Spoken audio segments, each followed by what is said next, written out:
श्री सुखदेव जी राजा परीक्षित को गंगा के तट पर पावन संहिता श्रवण पान करा रहे हैं। जाये उत्तान पादश्य सुनीति सुरुचिस्तयोः सुरुचि प्रेयसी प्रत्युन्नेतराय सुतो ध्रुवः। मनु महाराज शत्रुपा की 5 संतानें जिसमें आकोति, देहूति और प्रसूति नाम की जो 3 कन्या, इनका चरित्र आपको श्रवण पान किया है आपने। अब जो 2 पुत्र हैं जिसमें सबसे ज्येष्ठ पुत्र है उत्तानपाद जी महाराज। और उत्तानपाद जी महाराज जिनके 2 रानी है। एक रानी का नाम है सुनीति और दूसरी रानी का नाम है सुरुचि। सुनीति का मतलब जो नीति के, मर्यादा के, धर्म के, उसे कहते हैं सुनीति। चलो कथा सुने, मंदिर चले, सत्संग करें, वो है सुनीति।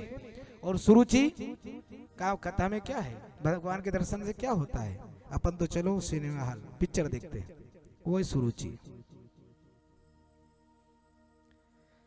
तो उत्तानपाद जी जो महाराज हैं जिनकी प्रथम पत्नी है सुनीति, और वह सुनीति के गर्भ से संतान नहीं हुई। राजा चिंतित होने लगे। सुनीति ने कहा एक काम कीजिए, आप दूसरा विवाह रचा लीजिए। दूसरा विवाह रचाया तो सुरुचि नाम की कन्या से। और जो सुरुचि आई तो फिर नीति की नहीं चलने देती। जहां अपने मन का चलेगा वह नीति कार्य नहीं करेगी। सुरुचि ने कहा एक काम कीजिए महाराज, या तो आप मुझे रखिए या उस सुनीति को रखिए। अब सुरुचि सुंदर थी, राजा उसके सुंदरता को रीझ गए और सुरुचि को अपने महल में रख लिया और सुनीति को जंगल का राज दे दिया। कुछ दिन के बाद में सुरुचि से एक पुत्र का जन्म हुआ, उसका नाम हो उत्तम। अब भगवत कृपा हुई, जा पर कृपा राम की हुई, ता पर कृपा करे सबको ही भगवान की कृपा हुई। तो सुनीति नाम की जो रानी थी उन्हें भी एक पुत्र का जन्म हुआ है, नाम हुआ ध्रुव जी महाराज की जय। ध्रुव जी महाराज का जन्म हुआ है। और जब पता चला राजा को, तो ध्रुव को बुलाए, ध्रुव आए हैं, सारे सिंहासन पर राजा बैठे हुए हैं, सभा भरी हुई है। ध्रुव जी महाराज पहुंचे, 5 वर्ष के हैं, और उत्तानपाद जी महाराज ने अंक में लिया है, गोद में बिठा लिया। सुरुचि ने देखा कि अभी मेरे सौतेला बेटा आया है और गोद में बैठ गया, बहुत जल्दी राजगद्दी पर भी बैठने वाला। ईर्ष्या गई है वह सुरुचि, और ध्रुव को हाथ पकड़ा, जमीन पर पटक दिया। पर राजा बोल नहीं पा रहा। क्यों नहीं? क्योंकि पत्नी से वह प्रेम करता है और पत्नी जैसा कहती वैसा वो करते हैं। वह बालक रोता हुआ रोने लगा है। उस सुरुचि ने कहा, हे पुत्र, तुम्हें इस गोद में बैठना है तो एक काम कीजिए, तपास आराध्य पुरुषम तस्यैवानुग्रहेण में गर्वे त्वं साधयात्मानं यदिच्छसि नृपाशनम।